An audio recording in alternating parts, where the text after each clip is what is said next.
At 2:57 a.m., the ceiling started pacing again. Not the normal settling creak of an old building, not the occasional footfall of someone getting water. This was a deliberate back-and-forth rhythm, like the upstairs tenant had nowhere to put the energy in his body except into the floor above hers. Naomi Johnson stared at the shadowed corner of her studio apartment and waited for it to stop. Step, step. Pause. Step, step.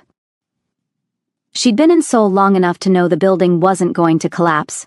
The place was modest, older, tucked into a street that still smelled faintly of fried dumplings during the day and damp pavement at night. It was solid concrete and stubbornness, exactly the kind of structure that outlived trends and glass towers. But her sleep was not as durable. A scrape sounded overhead, like something heavy dragged across the floor. Naomi sat up slowly, hair wrapped, t-shirt hanging off one shoulder. She'd promised herself she wouldn't be that foreign tenant who complained about everything.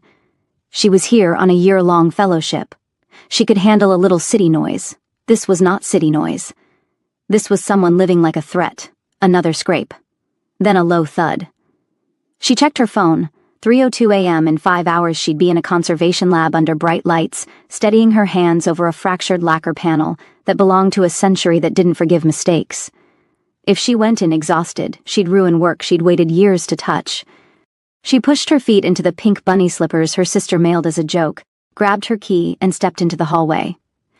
The corridor was quiet, the kind of quiet that made every small sound feel suspicious. A dim yellow bulb buzzed in its fixture. Somewhere down the hall, a neighbor's rice cooker clicked off, and the faint smell of garlic lingered like someone had cooked late. Apartment 502. Naomi knocked once, hard. The footsteps stopped immediately. She waited, counted to 3, knocked again. The door opened on the second knock, slow and controlled, as if whoever was behind it had been standing there already.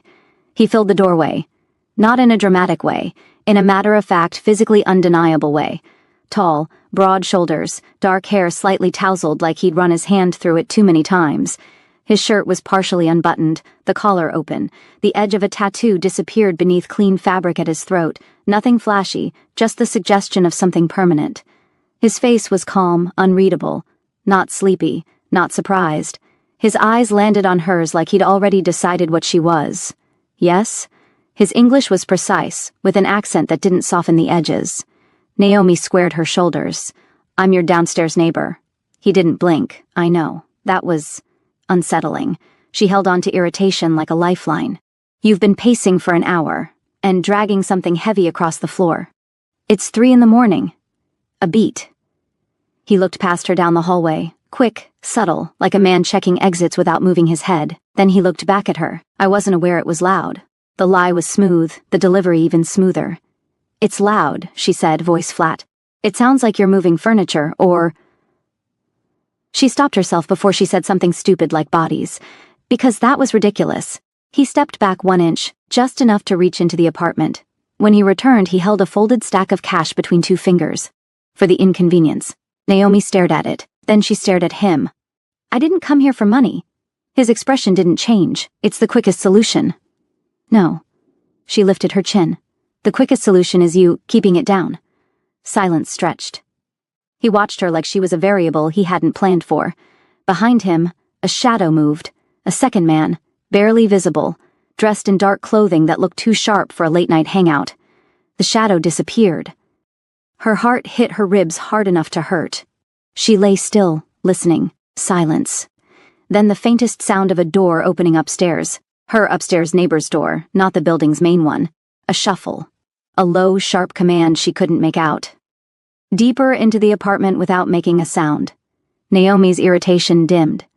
Not gone, just redirected. "You have people over," she said carefully. Yes, 1 word. No explanation. She did not like that. "I'm not asking you what you're doing," she said. "I don't care. I just need sleep." He stepped slightly forward, enough to fill the doorway more completely, blocking her view of the interior. It wasn't aggressive. It was tactical. "It won't happen again," he said. His eyes didn't warm. His tone didn't soften. It was a statement, not an apology. Naomi felt a prickle at the base of her neck. "Okay," she said, because continuing this conversation felt like pressing her palm to a hot stovetop to test whether it was really hot. She turned and walked away. She didn't look back. She didn't need to. She could feel him watching her anyway. Inside her apartment, she locked the door and leaned against it, heart beating a little faster than it should have for a noise complaint. Upstairs, the pacing stopped. Completely. The silence that followed was immediate, total, and somehow worse than the noise, like he'd turned it off because he could. Naomi told herself to go back to bed. She tried, but her body had shifted into a different kind of alertness now, the kind that made you listen for details you couldn't name. Minutes passed. Then, soft, muted voices overhead, not loud, not clear. The cadence of men speaking low, controlled. Something scraped again, quieter this time, as if whoever was moving something had learned how to do it without being heard. She pulled the blanket up to her chest and stared at the ceiling. No, not her problem. She closed her eyes. A dull thud sounded above her, followed by a pause, then another, like someone had fallen to their knees. Naomi's eyes snapped open. And then, a sound like someone choking back a groan. Naomi sat up. She told herself not to move, told herself not to be stupid, told herself that she was a grown woman in a foreign city, and curiosity was how people ended up on the news. But her body moved before her logic could stop it. She slipped into the hallway, barefoot now, bunny slippers abandoned, like they suddenly didn't fit the moment. The corridor was darker, quieter. The building felt like it was holding its breath. Apartment 502. The door was not closed all the way, just barely open. A thin wedge of darkness. Naomi's stomach tightened. She shouldn't. She knew she shouldn't. But she stepped closer anyway. And through that narrow opening she saw a man on the floor, not sleeping, not drunk, kneeling, hands pulled behind him, blood on the tile. And standing over him, calm as stone, was the man she'd just yelled at. Kang Tae-yoon. He turned his head slightly, not startled, not surprised, as if he'd been expecting her to look. His eyes met hers through the crack in the door. And in that moment, Naomi understood something with absolute clarity. This was not a rude neighbor. This was something else. Tae-yoon lifted his hand, one small motion, a command.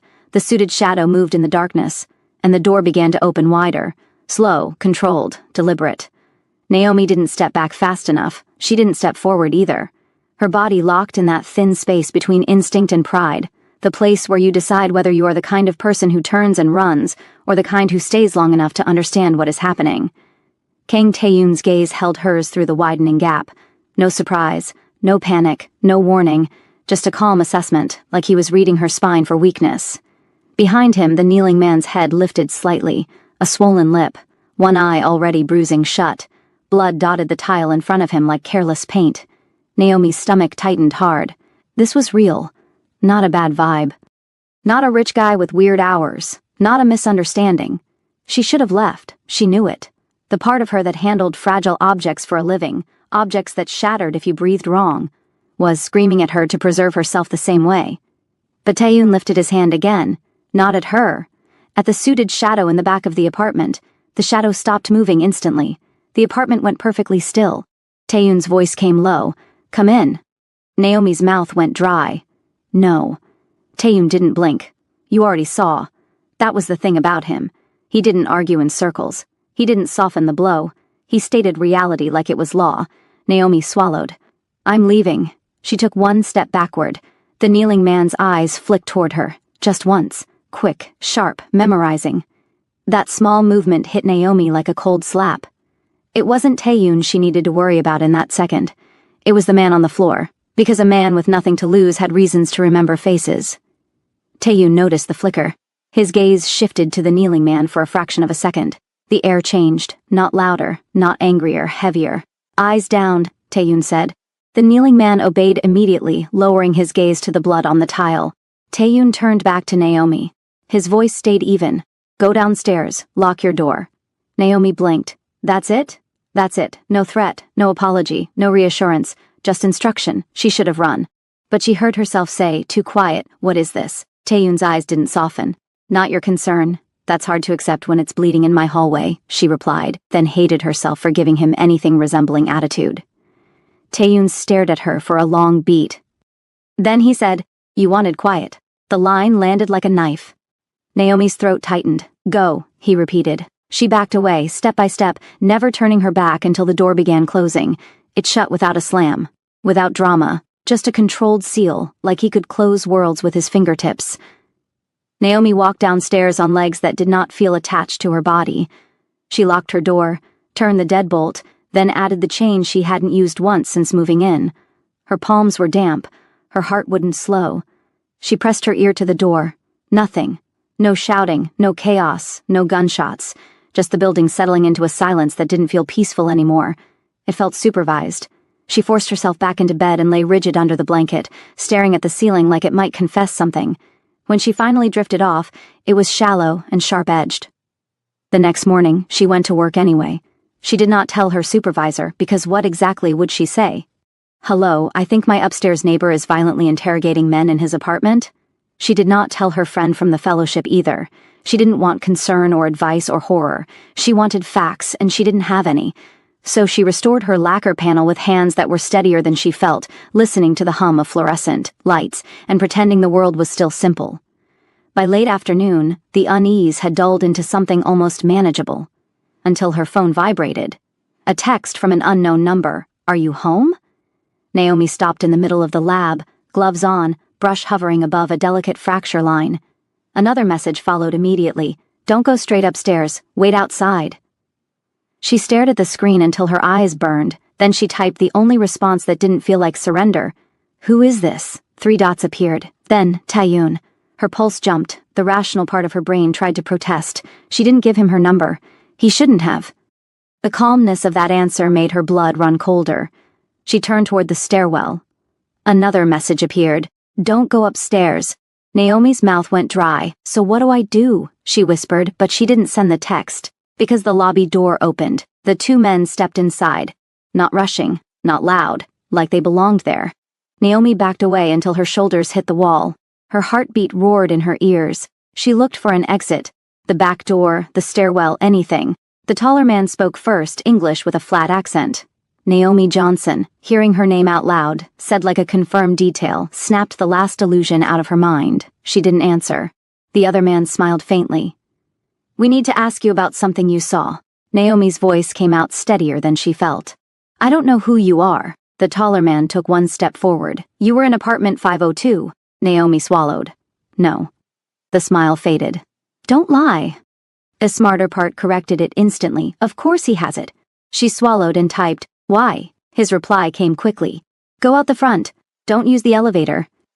Naomi's fingers went cold. She set down the brush with exaggerated care, stripped her gloves, and told her supervisor she was leaving early for a building issue. Her voice sounded normal. That terrified her more than anything. Outside, the sun was already sinking behind the rows of buildings. Seoul's winter light made everything look crisp and metallic. People moved around her with shopping bags and coffee cups and normal lives. She stood near the entrance of her building, pretending to scroll while her eyes tracked every face that slowed near the door. She didn't see Taeyoon. Then she saw them. 2 men near the corner, too still, too watchful, not doing anything but looking like they were waiting for something to happen. And then one of them turned his head slightly, looked directly at her. Naomi's stomach dropped. He didn't smile, he didn't approach. He simply lifted his phone, as if he'd just confirmed something. Naomi's body moved before her brain finished the thought. She stepped backward, deeper into the small lobby. Her breath tightened, her fingers clenched around her own phone until it hurt. Her screen lit again. "Stay where you are." Her chest rose and fell too quickly. She typed, "There are men outside. 3 dots. I know." Her eyes flicked to the stairwell again. The taller man followed her gaze and moved, just slightly, blocking it. That tiny shift told her everything. They'd thought about this. They weren't making it up as they went. Naomi's lungs tightened. "I didn't see anything that matters." The second man's eyes narrowed. "You saw our friend." "Friend." "So the kneeling man." Her stomach turned. "You saw his face," the man continued softly. "He saw yours." Naomi's mind scrambled, searching for something. Logic, leverage, anything. "If he's your friend, why was he bleeding on the floor?" The taller man's gaze sharpened. "You ask too many questions." And then he reached for her. In that instant, time slowed in the way it only does when something irreversible is about to happen. His hand closed around her wrist. Naomi's body reacted with a burst of panic. She pulled back, twisting, trying to break free. His grip tightened. The second man stepped closer. Naomi opened her mouth to scream. A sound like thunder snapped through the lobby. The glass door shuddered. The taller man released her instantly and jerked around. 2 shots. Fast, controlled, not sprayed, not wild, precise. The taller man staggered backward like his legs had stopped receiving messages. The second man spun, another shot. He hit the floor hard. The lobby went dead silent. Naomi stood frozen, her wrist still burning where he'd grabbed her. Her mind couldn't catch up fast enough to name what had just happened. Then she heard footsteps. Not pacing, approaching. Taeyoon entered the lobby like he had all the time in the world. Dark coat, no visible weapon, calm face, cold eyes. Two men in suits followed him, moving with practiced efficiency, checking corners, scanning hallways. One stepped around the fallen bodies as if stepping over trash. Naomi's throat closed. Taeyoon's gaze landed on her wrist. He moved toward her, close enough that she smelled clean smoke and something expensive. Soap, leather, winter air. His hand came up. Naomi flinched before she could stop herself. Taeyoon paused, not offended, not surprised. Then he took her wrist gently, but firmly, and turned it, inspecting the red mark left by the grip. "Are you hurt?" he asked. His voice didn't rise. It didn't soften. But it was the first time he asked her a question that wasn't an order. Naomi swallowed. "No." Taeyoon's thumb brushed once over the mark. A simple touch. The air shifted anyway. He released her wrist and turned to his men. "She's coming with me." One of the men hesitated, not because he disagreed, but because he was waiting for confirmation of something. "Boss." Taeyoon cut him off with a glance. The man went silent immediately.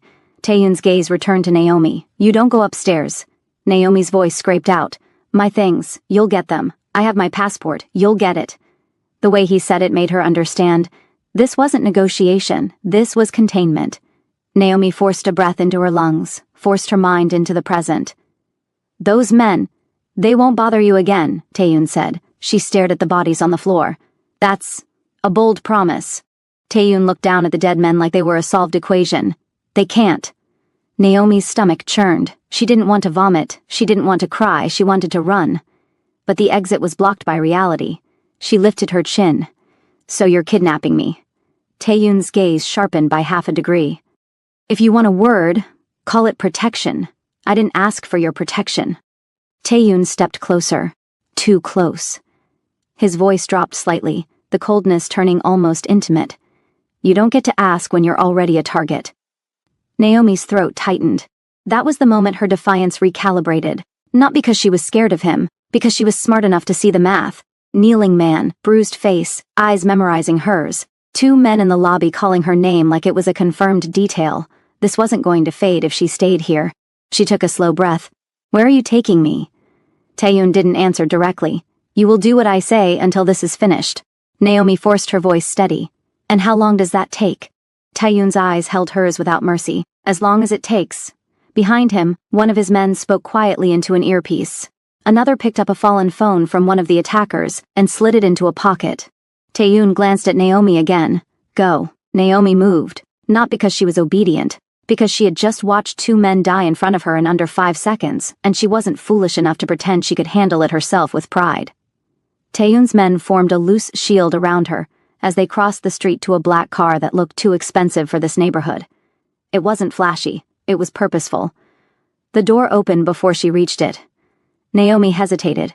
Taeyoon's hand came to the small of her back, not pushing, guiding, claiming. Her skin heated under the pressure. She slid into the car. Taeyoon followed, coat brushing her knee. He didn't look at her as he shut the door. He spoke quietly into his phone, Korean words clipped and cold. She caught only fragments, not enough to repeat, enough to understand the tone. The car slowed. A luxury high-rise rose ahead, its lobby glowing like a private world. Security moved with quiet precision at the entrance. No visible chaos, no drama, just money and control pretending to be peace. The car entered an underground garage. A private elevator waited. Taeyoon stepped out first. His men moved with him, scanning. When he looked at Naomi, his gaze didn't ask, it instructed. She stepped out. The elevator doors opened without a key card. Inside, the walls were dark polished metal, the lighting soft and expensive. Taeyoon pressed a floor number that wasn't labeled. The doors shut. Naomi's pulse beat in her throat as the elevator rose. Higher, higher. It stopped. The doors opened on a space that didn't feel like an apartment. It felt like an empire. Glass walls. City lights spread below like a map. Clean lines. Quiet luxury. The air itself seemed filtered. Two men in suits waited inside. Guards, not staff. They lowered their gaze when Taeyun entered. He didn't introduce Naomi. He didn't soften the moment for her. He simply said, cold and absolute, "She stays on my level." Naomi's stomach dropped, not from fear, from the realization of what that sentence meant in his world. Taeyun glanced at her once, brief, unreadable. Then he turned away as if the decision had been made long before she arrived. "Welcome," he said, voice flat, "to the only place you're safe." And the doors behind her sealed shut with a sound that felt final. The penthouse was quiet in a way Naomi had never experienced. Not the quiet of an empty apartment, not the quiet of a late-night museum wing. This was curated quiet, sound absorbed by expensive materials, movement controlled by systems she couldn't see, silence enforced by men who stood like statues at the edge of the room, and pretended they weren't listening. She stepped forward slowly, her sneakers making almost no sound on the polished floor.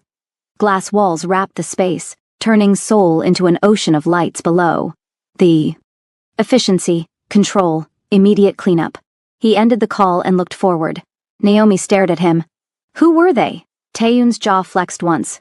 "They were sent to see what you know." "I don't know anything," she said. Taeyun's eyes shifted to her, flat, steady. "You know what you saw." Naomi's breath caught. "The man on your floor." Taeyun didn't deny it. "He survived?" she asked, because it was the only explanation for this. Taeyun's silence was answer enough. The car moved, pulling away from the modest building as if cutting a thread. Naomi looked out the window as her neighborhood blurred past. Small shops, streetlights, ordinary people. Then the city began to change. Roads widened, buildings rose, glass and steel climbed into the sky like ambition. Taeyun sat beside her, still as stone. His presence filled the car more than his body should have been able to. Naomi whispered, mostly to herself, "This is insane." Taeyun finally spoke. "You wanted quiet." She turned her head sharply. "Don't..." He cut her off with his calm. "You knocked on the wrong door." Naomi swallowed, anger flaring, then dying under the memory of gunshots. City looked beautiful from up here, untouchable, like none of the violence that happened in narrow hallways could reach this altitude. But the elevator doors had sealed behind her like a verdict, and the red mark on her wrist reminded her that safety came with conditions. Kang Taeyun shrugged out of his coat and handed it to one of the men without looking. He didn't introduce her. He didn't explain her presence. His control didn't require justification. He turned his attention back to Naomi. "You'll stay here tonight." She kept her voice even. "And if I don't?" Taeyun's expression didn't change. "Then you'll die downstairs." It wasn't a threat. It wasn't even harsh. It was a fact delivered like a weather report.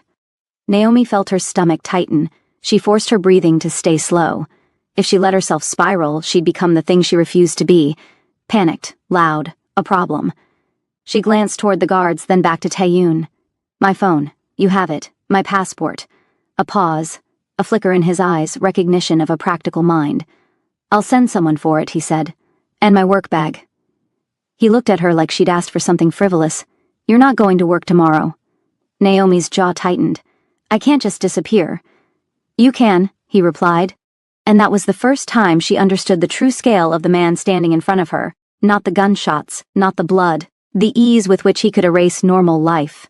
"Why were you in that building?" Taeyun drank his water, set the glass down with quiet precision. "It was convenient." "Convenient," she repeated, incredulous. "Men died in the lobby." "That's why it was convenient," he said.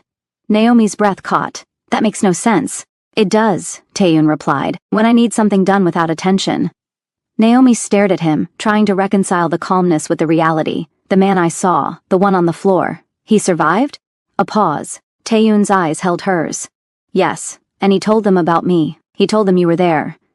Naomi felt cold spread across her skin. "So they came because they don't know what you heard," Taeyun finished. "They don't know what you'll say. And they don't know if you belong to me." The last words hit differently. Not romantic, not yet, territorial. Naomi's throat tightened. "Do I?" Taeyun stepped closer, not quickly, not aggressively, but enough to change the air between them. "You're alive," he said. "That's what you belong to." Naomi's pulse jumped. She hated her body noticed him. His height, the quiet power in his stillness, the way his presence filled the space without effort. Naomi swallowed. "Do I get a room?" Taeyun motioned once. A woman appeared from a hallway, quiet, professional, expression blank in the way staff in powerful houses learn to be. "This way," the woman said.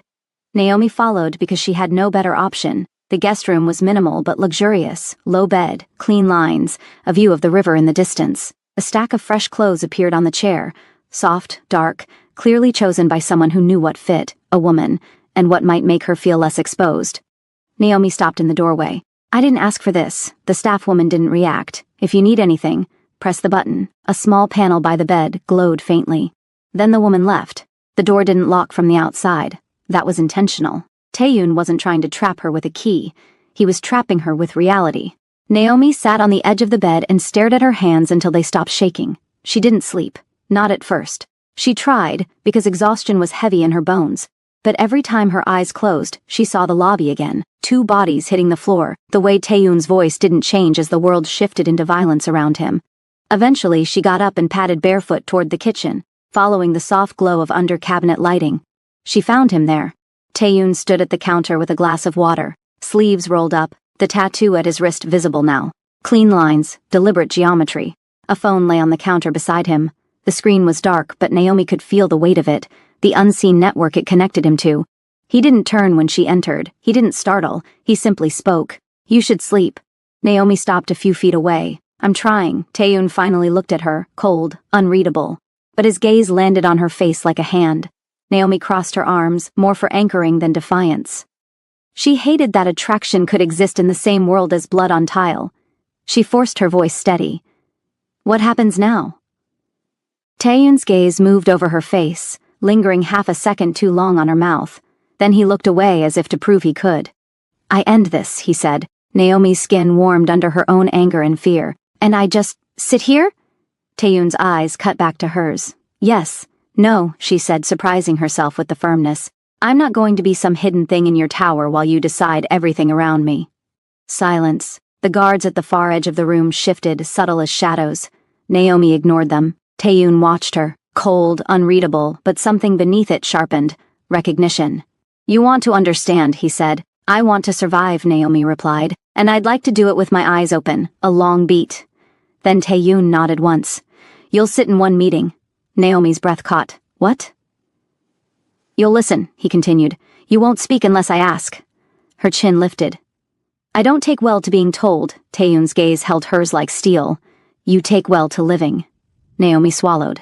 The heat in her chest didn't fade, but it changed direction. Practicality, not rebellion. "Fine," she said. "One meeting." Taeyun turned away, ending it. But Naomi caught the smallest shift in the set of his jaw, like he'd made a decision he didn't make lightly.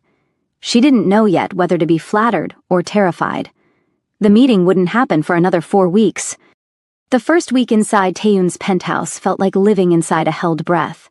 Naomi stayed mostly in the guest wing, moving carefully, aware of unseen eyes and the quiet choreography of men who adjusted their positions without looking at her directly. Meals arrived on schedule. Doors opened before she reached them. The city glittered beyond the glass, close enough to touch and impossibly far. Taeyun did not hover. He also did not disappear. Some nights she would find him standing near the windows long after midnight, jacket off, phone in hand, speaking in a voice so low she could never catch more than fragments. He never told her to return to her room. He simply existed in the same space, as if proximity was enough. By the second week, she refused to stay hidden. "I have a fellowship," she told him one morning across the long dining table. "I can't vanish for months." Taeyun didn't look up from his coffee. "You can." "I won't." Silence stretched between them, not angry, evaluating. 3 days later, a car began waiting downstairs every morning. No announcement, no negotiation. An adjustment. Returning to the museum felt surreal. The quiet hum of conservation labs, the smell of lacquer and solvent, the careful conversations about history and preservation. And yet, when she exited at dusk, she noticed it. The same black sedan parked half a block away 2 evenings in a row. The driver never stepped out, never approached. But he was there when she mentioned it casually at dinner. Taeyun didn't react visibly. He only asked, "License plate?" She gave it. The next evening the sedan didn't return. He didn't tell her what he'd done. She didn't ask. By the 3rd week, the penthouse no longer felt like a holding cell. It felt inhabited. She stopped eating alone. They began sharing dinner without ceremony, sometimes in silence, sometimes with small exchanges that felt strangely intimate. He preferred his tea without sugar. She discovered that by watching, not asking. He removed his jacket when he was tired, not when he arrived. She began leaving space for it on the back of the nearest chair. The first time she laughed, really laughed, was while telling a story from the museum about a mislabeled artifact. Tae-yoon went still. He didn't smile, but he watched her like the sound was unexpected, valuable. He began sitting longer after finishing his meals. Not speaking, just staying. Security footage occasionally flickered across screens in his office. Routes, buildings, faces she didn't recognize. Once she walked in as an image froze briefly on the museum's exterior. Tae-yoon closed the screen before she could study it. "They're still watching," she said quietly. "Yes, you didn't tell me. I don't tell you everything." She held his gaze. "You don't have to." That was the first time he looked at her like she wasn't simply under his protection, like she was choosing to remain there. The fourth week shifted something subtle but undeniable. The distance between them thinned. He stopped assigning guards to follow her inside the museum. They remained outside instead. He began walking with her personally at night, not because she asked, because he wanted to. One evening, the power flickered during a storm. The lights dimmed, then steadied. Naomi stood in the kitchen, candlelight reflecting faintly in the glass walls. "Does the Empire survive a thunderstorm?" she asked dryly. Tae-yoon's mouth almost curved. Barely. The answer startled a small smile out of her. She shook her head. "You're impossible, and you're still here," he replied. The air between them shifted. "Not charged like before." Deeper. She stepped closer. "You don't have to pretend you don't care," she said quietly.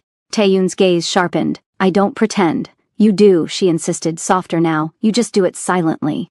Silence. Then he closed the distance between them, slowly, deliberately, not cornering, approaching. His hand came to rest lightly at her waist, as if testing whether she would pull away. She didn't. His thumb brushed once against the fabric at her side. "Naomi," he said, and her name sounded different in his mouth, less like a variable, more like a decision. She lifted her chin. "You're not afraid of me," he observed. "I am," she admitted. That honesty made something flicker in his eyes. "But I'm not running." The storm rattled faintly against the glass. Tae-yoon lowered his forehead to hers, breath warm against her skin. "You don't understand what that means yet." "Then show me," she whispered. He hesitated, only once. Then he kissed her, not rushed, not claiming, measured, like a man who understood that once he crossed that line, there would be no returning to indifference. Her fingers curled into the fabric of his shirt. The city glowed beneath them. And for the first time since she knocked on his door at 3 a.m, the distance between danger and desire disappeared entirely. 4 weeks later, Tae-yoon finally called her into the darker wing of the penthouse. The meeting room was separated by a sliding door that opened silently.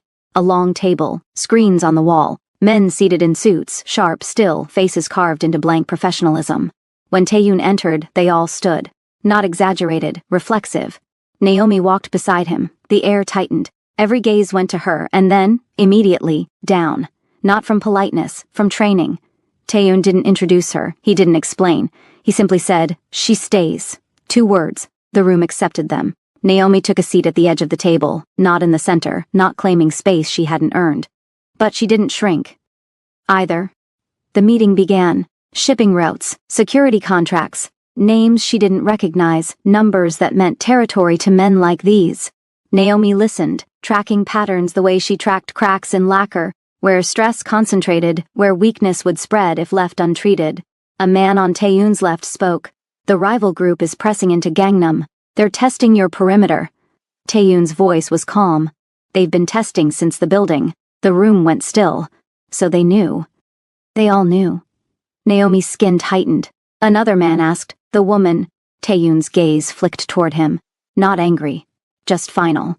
The man stopped mid-sentence. Naomi realized something then. Tae-yoon didn't need to raise his voice. He didn't need to threaten. His authority lived in the way other men cut themselves off. The meeting moved on. Then Naomi heard it, one detail that didn't fit. A mention of timing, a window, an opportunity. Her mind connected it too quickly. She spoke before she could stop herself. "They didn't come to question me 4 weeks ago." Every head turned. Silence crashed into the room. Tae-yoon's eyes shifted to her. Not soft, not amused. A question. Naomi swallowed. "They came to see if you'd expose yourself." The man on Tae-yoon's left narrowed his eyes. "What are you saying?" Naomi kept her voice controlled. "The first attack was small, 2 men. The point wasn't to succeed. The point was to watch your response. The second attempt will be bigger, and it won't be at the modest building." A slow breath moved through the room. Taeyoon's gaze stayed on her. He didn't correct her. He didn't silence her. That told everyone she mattered more than they expected. Taeyoon finally spoke. Where will they do it? Naomi swallowed. Somewhere they expect you to hesitate. A pause. One of the men said quietly, they'll want witnesses. Taeyoon's gaze never left her. You're coming with me tonight. Naomi's pulse kicked. Where are you taking me? You said you wanted to understand how this works. The words felt final, like something sealing shut. The event was an invitation-only private auction inside a hotel that looked like money had been poured into marble and kept warm by chandeliers. Naomi wore a black dress that didn't feel like her hair pulled back clean and elegant. It made her look like she belonged at Taeyoon's side. Taeyoon stood beside her in a dark suit, his hand at the small of her back, not gripping, not possessive in a vulgar way, anchoring, claiming without words. The room watched them, not openly, not with rude stares, with the careful attention people gave a storm cloud moving through their party. Naomi's pulse stayed steady through sheer will. She kept her face calm, her gaze forward, like she'd done this her whole life, like she wasn't a museum fellow who had been drinking instant coffee in a modest apartment weeks ago. Taeyoon leaned slightly toward her. Stay close. Naomi's lips barely moved. I don't have anywhere else to go. His eyes flicked toward her mouth for half a second, then away, cold, controlled, but there was something under it now that hadn't been there before. Possession tinged with something else. Heat. The auction began. Bids lifted. Glasses clinked. Laughter floated like perfume. Naomi tried to believe in the normalcy of it. Then she felt it. A shift in the air. A man in a suit moved behind her. Too close. Naomi's skin prickled. Her gaze flicked to the mirrored wall. In the reflection she saw a hand reaching toward her wrist. Not a gentle touch. A grab. She reacted fast, twisting. But the grip closed around her anyway. The man's voice was low. Don't move. Naomi's breath caught. Across the room Taeyoon's head turned. His eyes locked on her. Everything in him went still. Not confusion. Not surprise. Decision. He moved. Fast. The crowd didn't even fully understand what was happening before Taeyoon was there, his hand clamping around the attacker's throat. The man tried to pull a weapon. Taeyoon's knee drove into his abdomen with brutal precision. The attacker folded. Taeyoon ripped him away from Naomi like she was something sacred, and the man had desecrated it. The room froze. People stared. Some stepped back. Security hesitated. Taeyoon didn't look at them. He didn't look at the guests. He looked at Naomi. You're not hurt, he said, voice low. It wasn't a question. Naomi's throat worked. No. Taeyoon's gaze flicked to the red forming where the man had grabbed her, and in that moment the coldness in his face cracked. Not into softness. Into something darker. Rage. Controlled, but barely.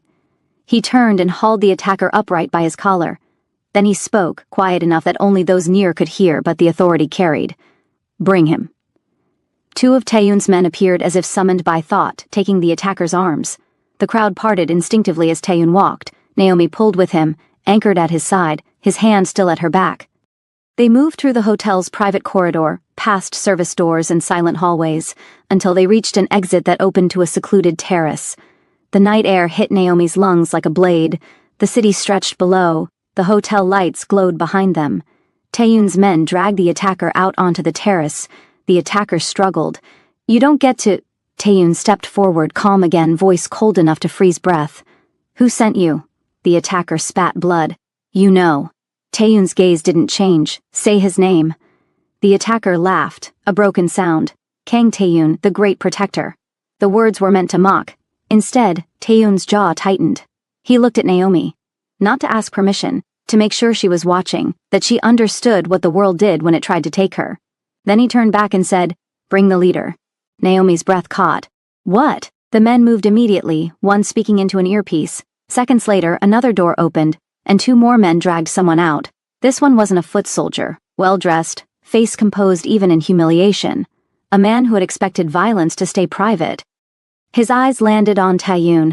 Hate flared. Then his eyes flicked to Naomi, and Naomi saw calculation, possession, a message. Taeyoon saw it too. His voice was quiet. You wanted to touch what's under my protection. The rival leader's lip curled. You made her visible. You made her a target. Taeyoon nodded once, yes. Then he stepped closer. Not rushed. Not chaotic. A man walking toward a conclusion. You wanted a witness, Taeyun continued. Now you have one. Naomi's stomach tightened hard. This was the point where fantasy met blood, where her life became a line drawn on a terrace. Taeyun turned his head slightly toward her.